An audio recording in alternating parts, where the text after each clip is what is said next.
My name is Sam. I'm 45 years old, and until 10 months ago, I thought I had it all figured out. I worked as a construction project manager in Orlando, Florida, pulling in a steady $85,000 a year. Nothing fancy, but enough to keep my wife, Victoria, and me comfortable in our modest three-bedroom house on Maple Street in College Park. Victoria and I had been married for 8 years. She was beautiful, ambitious, and came from money. The kind of old Florida money that builds gated communities and country clubs. Her family, the Wilsons, never thought I was good enough for their precious daughter. They made that crystal clear when they insisted I sign a prenuptial agreement before our wedding in December 2016. It's just to protect the family assets. Victoria's father, Charles Wilson, had explained in his lawyer's office downtown. Nothing personal, Sam, just business. I signed it without much thought. Love makes you do stupid things, and I was head over heels for Victoria. The prenup seemed straightforward. What was theirs stayed theirs. What was mine stayed mine, and anything we acquired together during marriage would be considered marital property. Simple enough. For 8 years, our marriage was solid. We weren't rich, but we were happy. Victoria worked part-time at an art gallery downtown, more for passion than necessity, earning about $26,000 a year. We talked about kids, maybe buying a bigger house someday. Normal married couple stuff. We had routines, little habits that made life predictable. Saturday mornings at the coffee shop, late night walks around our neighborhood, watching old movies while she painted in the living room. It wasn't glamorous, but it was ours, and I liked that then. On a Tuesday morning in October 2024, everything changed. Victoria had been playing the same lottery numbers for years, a combination of family birthdays and anniversaries. Someday, she'd always joke, these numbers are going to make us millionaires. That Tuesday they did, 12 million. After federal taxes, Florida doesn't tax lottery winnings. So we were suddenly looking at a life completely beyond anything I'd imagined. At first, I thought it would be exciting. I pictured trips, maybe upgrading to a house with a pool, saving for a future we never dared to dream of. But excitement turned to tension almost immediately. Victoria's demeanor changed subtly at first. Small things. She became distant, distracted, even cold in moments where she used to be warm. The money seemed to awaken something in her, something I hadn't seen before, a sharp edge, a competitiveness, a desire to assert control. I brushed it off, thinking it was stress or just the novelty of sudden wealth. Within a week, the tension escalated. Arguments flared over seemingly trivial things, how to spend the money, what investments to make, even where to eat dinner. Victoria started speaking about her family's advice, what her father would say, what her uncle would suggest. It wasn't malicious at first, but I could feel the weight of being an outsider in her suddenly very expensive world. The prenup, once a meaningless piece of paper, began to loom in my mind like a silent threat. And then the day came. The day she told me I needed to move out. I was stunned, angry, and more than a little afraid. I had no idea where I'd go, how I'd survive, and more importantly, why this was happening. The woman I'd loved, the woman I'd trusted, was suddenly on the other side of a line I didn't even know existed. I was left with questions, frustration, and a growing realization. The prenup wasn't just a legal document, it was my only weapon, the one thing that could level the playing field against a family who had never really accepted me. I began to think quietly about how I could protect myself, how I could fight back, and how I could claim what was rightfully mine without stooping to the bitterness that was starting to infect our home. The real game, I realized, had just begun, and I had to play it carefully. Every word, every move, every decision from here on out would matter. Before I continue, from which place are you watching this story right now? Please subscribe and like the video for motivation. After Victoria told me to leave, I spent the next few days in a daze. I stayed with friends, shuffled between couches, each night feeling more displaced, more like a stranger in my own life. The house, once warm and familiar, now felt cold and uninviting. Every corner reminded me of what we had built together and what was being ripped away. Victoria didn't call much, and when she did, her voice was clipped, almost rehearsed. She spoke about accounts, investments, and insurance policies as if I was already gone. I realized that the woman I loved had been swallowed by a world I could never fully belong to. Her family's old money influence was evident in every decision she made. Every word she spoke, Charles Wilson's approval or Disapproval was now shaping our marriage, more than I ever imagined. Started thinking about the prenup, that piece of paper I'd signed in love. Thinking it was harmless, now became my lifeline. I read it over and over, searching for clauses, loopholes, anything that could give me leverage. There it was, a section about marital property acquired together. The house, the investments, even a portion of the lottery winnings if they were considered jointly owned. Suddenly I saw a way to fight back, legally and smartly, but it wasn't just about money anymore. It was about pride, about standing up to a family that had never respected me, about proving that I wasn't just a disposable husband. I could feel my anger simmering, but I knew I had to be patient. Any rash move could destroy my chance at getting what I deserved. Victoria came home one evening, carrying shopping bags filled with gifts and designer clothes. She barely looked at me, as if I were already a ghost in the house. "Sam," she said coldly, "I think it's better if you start making arrangements to leave. I've spoken to my lawyer." Her words cut deeper than I expected. But behind that sharp tone I sensed hesitation, a small flicker of doubt. Maybe she didn't realize I had started reading the prenup.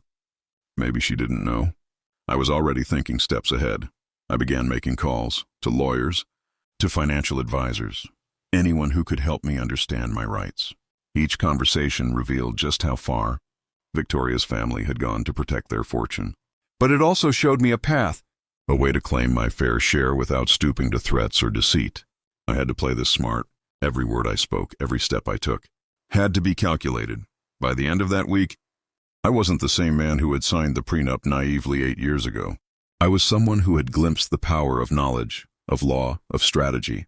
And as I looked back at the house from the driveway, I realized that the real battle wasn't about the lottery money. It was about respect, fairness, and reclaiming the life I thought we shared. The next phase was clear. I needed to confront Victoria, not with anger, but with certainty. I had the prenup, I had the facts, and I had a plan. What I didn't yet know was how far she or her family would go to stop me. But one thing was certain. I wasn't going to leave without a fight. By the time I had fully understood the prenup, I realized I was holding a powerful card, and I needed to play it carefully. I began documenting everything, the house expenses, shared investments, and even small purchases Victoria had made since the lottery win. Each receipt, each bank statement, each email was a thread I could use to weave a case that I was entitled to a fair portion of the marital property. I scheduled a meeting with a lawyer who specialized in high-profile divorce and asset disputes. Sitting in that office, I felt a mixture of fear and exhilaration. For the first time since the lottery changed everything, I felt some control. My lawyer explained the prenup's loopholes clearly. If certain winnings were deposited into joint accounts, or if marital property was mingled with her personal assets, I could claim a percentage. It wasn't going to be easy. Victoria's family had lawyers on standby, ready to protect their fortune. But the fact that they had relied on my naivety before now gave me an advantage. They weren't expecting me to fight. I wasn't expecting them either. Not really, but I could play smarter than they imagined.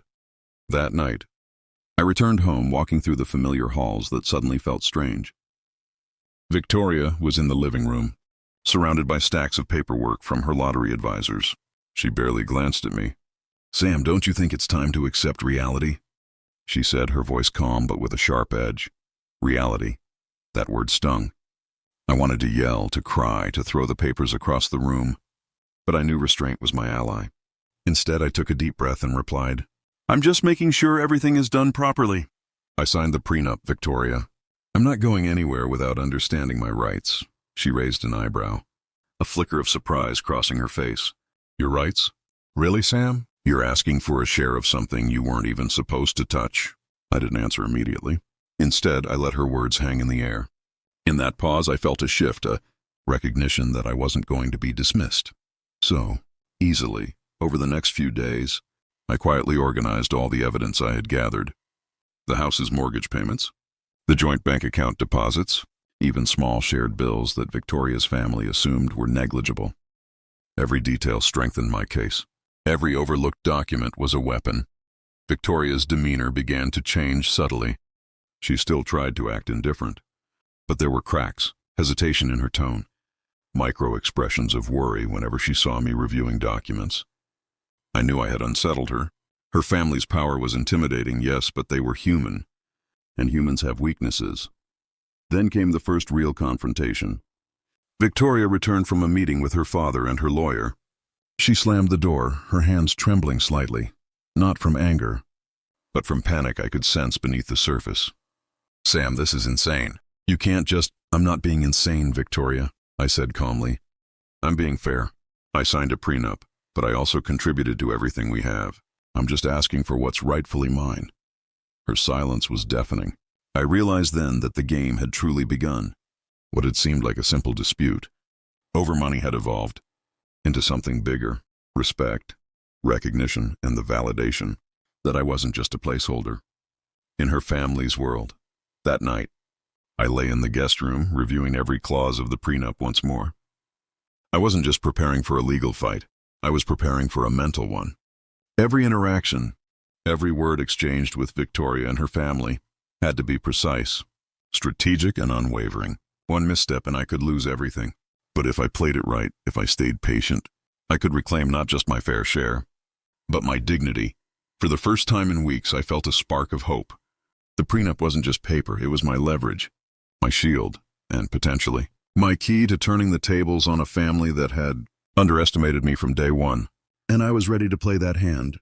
By now, I had spent hours every day poring over every financial detail, every clause in the prenup, every statement, every account. I wasn't just preparing for a fight, I was preparing to win. The realization gave me focus. I could feel a sense of control, returning that I hadn't felt since the lottery changed. Everything, Victoria, of course, remained oblivious to the depth of my preparation.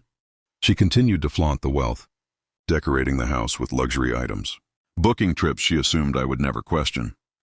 But behind her polished exterior, I began to notice tension, micro-expressions, nervous glances when I asked simple questions about shared property or accounts. She hadn't realized that I had become a student of the prenup, learning every nuance and every loophole her family had overlooked. One afternoon, I made my move. I requested a formal sit-down with Victoria. I brought a folder with copies of all the documents I had gathered. She looked at me as if I had grown a second head. "Sam, what's all this?" she asked, trying to mask the flicker of fear in her eyes. "I've been reviewing our finances," I said calmly, placing the folder on the table. "I want to make sure everything is handled according to the prenup. There are some details that need clarification." Her reaction was instant, defensive, sharp, her tone laced with irritation. "Clarification? Sam, we agreed that everything I earned and won is mine. You're just making this complicated." I leaned forward, maintaining eye contact. "The prenup says that anything acquired during the marriage is marital. Property is shared. The lottery winnings, the joint investments, they're all part of that. I'm just asking for what I am legally entitled to."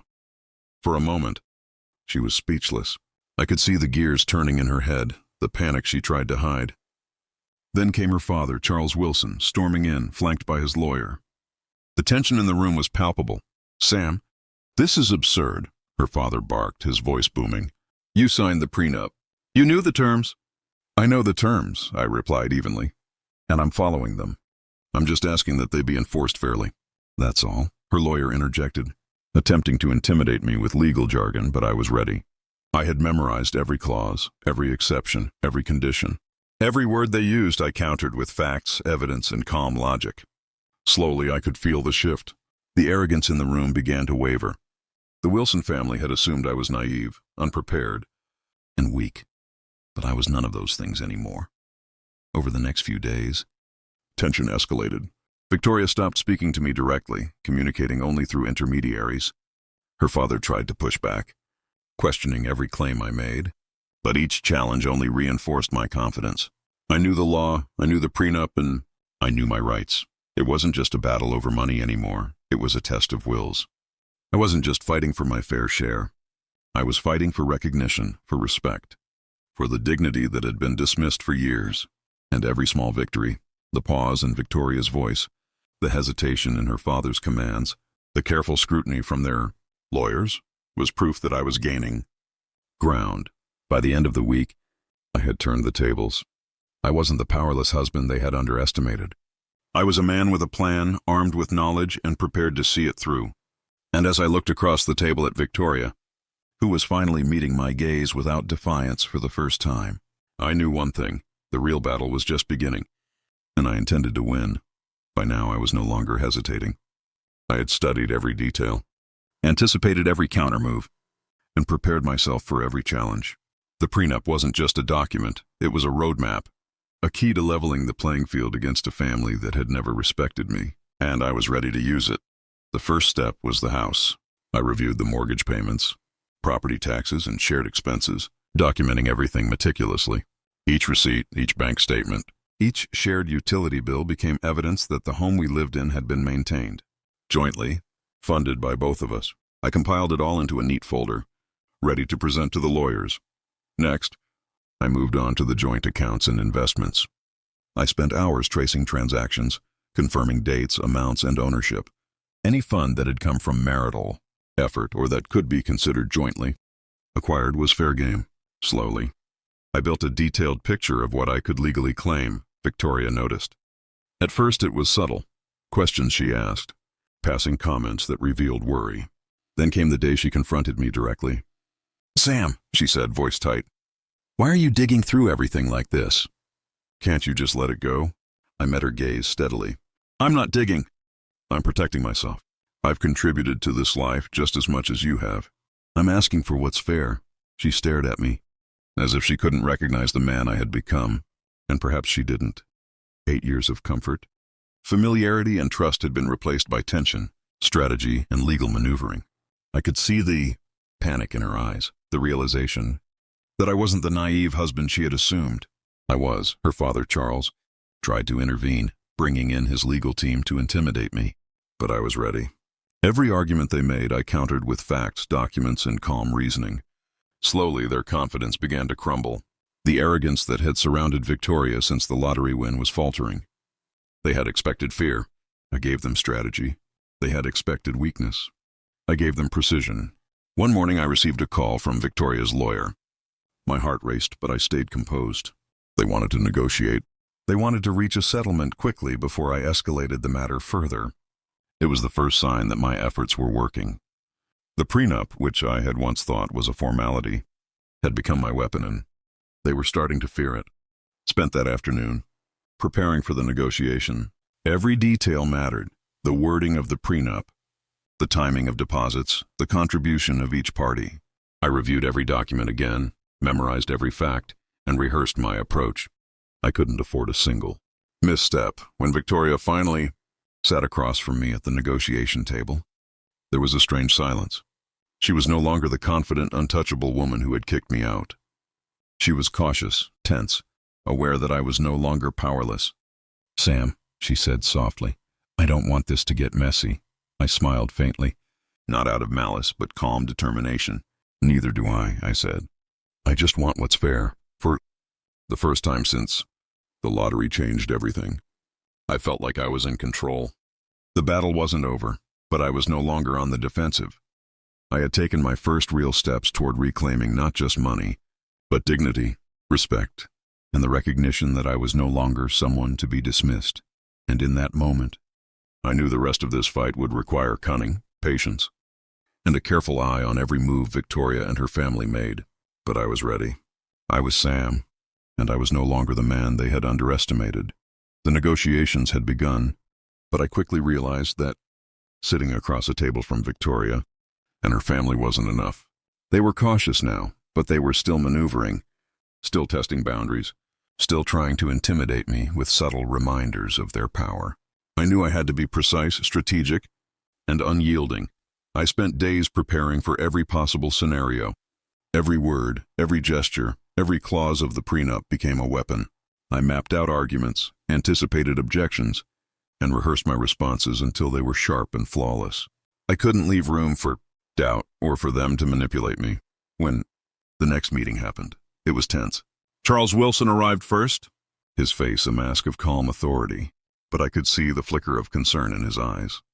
Victoria followed, her posture stiff, her expression guarded. They thought I was still the same man who had signed the prenup 8 years ago, unaware of how thoroughly I had studied it.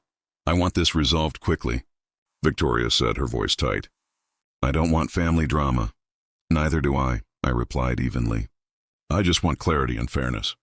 The prenup is straightforward. It protects family assets, yes, but it also recognizes marital property. Everything I contributed to, everything we shared, that's what I'm addressing here. Her lawyer tried to interrupt, but I stayed calm, presenting each piece of evidence meticulously. Mortgage payments, joint account deposits, shared bills, even small investments we had both touched. I laid it out with precision. I could feel the tension in the room rising. This wasn't just about money anymore. It was about control, respect, and the realization that I wasn't someone to dismiss lightly. Victoria's eyes widened slightly as I referenced a particular clause she had overlooked. Charles's jaw tightened. Their calm, polished facade was cracking. I wasn't yelling. I wasn't threatening. I was simply presenting facts and insisting on fairness. And slowly I could see the shift. The Wilson family began to realize that the battle they assumed they would easily win was no longer theirs to control. My quiet confidence, my preparation, and my unwavering insistence on fairness were unnerving them. They were used to people being intimidated by wealth and status, but I was different. I wasn't scared, and I wasn't backing down. By the end of the week, subtle victories had piled up. Victoria stopped making snide remarks. Charles became more measured in his tone. Their lawyers were cautious, double-checking every statement I made. And me? I felt a growing sense of empowerment. For the first time since that lottery ticket changed everything, I felt like I had the upper hand. That night, as I sat in the living room reviewing documents once again, I realized something important. The battle wasn't over, but the tide had turned. The prenup, the document I had once signed blindly, had become my shield, my leverage, and my path to justice. I wasn't just fighting for money, I was fighting to reclaim my place, to assert my dignity, and to prove that I wasn't a man to be discarded at the first sign of wealth. And as I looked at the papers in front of me, I knew the final confrontation was coming. One move, one statement, one action could determine everything. I had to be ready. The stakes had never been higher. And I was ready to see this through to the end. The day of the final meeting arrived, and the air was thick with tension. Victoria and her family had tried everything to intimidate me, to make me doubt myself, but I walked into the room with calm confidence.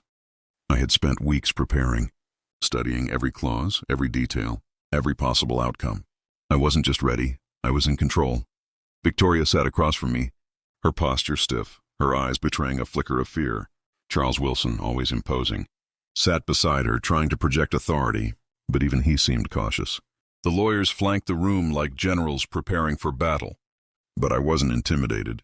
I had the facts, I had the prenup, and I had patience on my side. I think it's clear, I began, placing my folder on the table, that everything I am requesting falls within the terms of the prenup and the laws governing marital property. I've contributed to every aspect of this life, and I am simply asking for what is fair. I could see Victoria's jaw tighten. She opened her mouth to speak, but I held up a hand. Let me finish. I'm not here to fight unnecessarily. I'm here to ensure fairness. If we follow the prenup as written and honor the shared investments, there's no dispute. For a long moment, silence filled the room. Then, unexpectedly, Charles Wilson spoke, his tone measured but strained. Sam, we underestimated you. It's clear that you've done your homework. Very well, we will abide by the prenup. Victoria's eyes widened in disbelief. I felt a quiet satisfaction, not gloating, not revenge, just the calm knowledge that I had won what was mine through preparation, intelligence, and patience. Over the next few hours, the final arrangements were made. I received my share of the house, investments, and other jointly acquired property. Victoria would keep the lottery winnings, but she had to acknowledge the contributions. I had made over 8 years of marriage. It wasn't just money, it was respect, recognition, and validation. As I walked out of the Wilson estate that evening, documents in hand, I realized something profound. The battle had never truly been about money. It had been about asserting my worth, standing up to a family that had dismissed me and reclaiming my dignity. The prenup, once a symbol of control over me, had become my weapon, my shield, and my victory. Victoria never apologized, not fully, but I could see a new awareness in her. She had underestimated me, as her family had, and now she had learned that I was no man to be ignored or dismissed. returned to my modest home on Maple Street, feeling a sense of peace I hadn't felt in months. The house, the investments, the security, they were important, yes. But what mattered most was the knowledge that I had fought smart, stayed calm, and emerged not just with my share, but with my dignity intact. That night, as I sat on the porch, watching the sunset over College Park, I thought back to the day Victoria won the lottery. Back then, I had felt powerless, blindsided by wealth and betrayal. Now I was in control of my life, my future, and my destiny. I was Sam, and I had proven that no one could underestimate me again.